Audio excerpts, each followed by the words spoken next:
Hello everyone, welcome back to my channel. তো দেখো, এই যে ঝড় বৃষ্টি, এই যে আকাশে এত মেঘ, এর ভিতরে বেরিয়ে পড়লাম দুজনে ওই বাড়িতে যাওয়ার জন্য, মানে হচ্ছে আমার বাপের বাড়িতে যাওয়ার জন্য। এই যে মেঘ, ঝড় বৃষ্টি এর ভিতরে, তো যখন বাড়ি থেকে বেরিয়েছিলাম তখন মেঘ ছিল না আকাশে, বেরোতে বেরোতে হঠাৎ করে এরকম হয়ে গেল। তো ওই বাড়িতে যাব এখন। দেখো কত মেঘ আকাশে, আর দেখো এখানে হাওয়াও শুরু হয়ে গেছে, তার মানে হচ্ছে ঝড় শুরু হয়ে গেছে। দেখো রাস্তায় ধুলো উঠছে। তো দেখো তার ভিতরে এই যে প্রচুর ঝড় হচ্ছে এখানে। দেখো এখানে একটা এই যে ছোটো ঘর পেয়ে এখানে একটু দাঁড়িয়ে নিলাম। তো দেখো এরপরে আর কি বলবো তোমাদের, এই যে ঝড় হচ্ছে, যাচ্ছি এর ভেতর দিয়ে। তো এই যে রাস্তায় আম দেখতে পেয়ে এখন গাড়ি দাঁড়িয়ে আম কুড়াচ্ছে।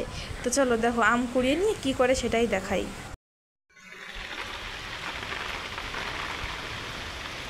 पानी बरसात में आम का मजा लीजिए, वो भी चोरी किया हुआ आम।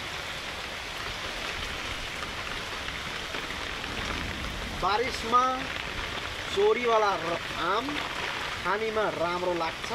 मौसम पनि त्यस्तो छ, मन पनि त्यस्तो छ।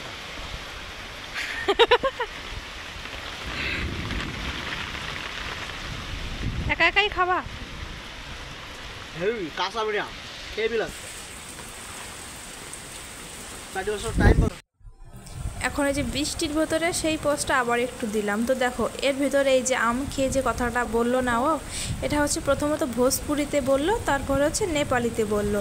তো আমি ওকে রিকোয়েস্ট করলাম যে এই যে আম যে খাচ্ছ বাড়িতে এসে, তো সেটা একটু নেপালিতে আর একটু ভোজপুরিতে বলে দাও, এটা সবাই শুনুক। তো যেটা বললো সেই ভাষাটার মানে কে কে বোঝো সেটা যদি একটু কমেন্ট করে জানাও তাহলে খুব ভালো লাগে।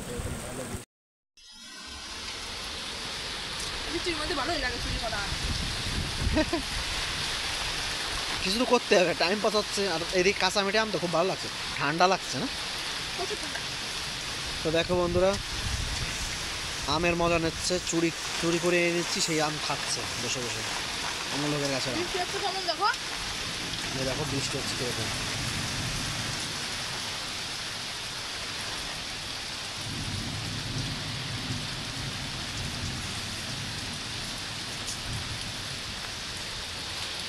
এটা ফুটবল মাঠ, কিন্তু কোনো ছেলেপেলে নেই। আমাদের সময় আমাদের এই টাইমে যদি থাকতাম তাহলে আমরা এই বৃষ্টির মধ্যে মিলে যেতাম, কিন্তু এখনকার ছেলেপেলে পাবজি আর ফ্রি ফায়ার ছাড়া কিছু চেনে না। দেখো এত সুন্দর একটা মাঠ পড়ে আছে, কিন্তু ফুটবল খেলার মতো কেউ নেই এখন। খুব মিস করছি এই সমস্ত দিনগুলো।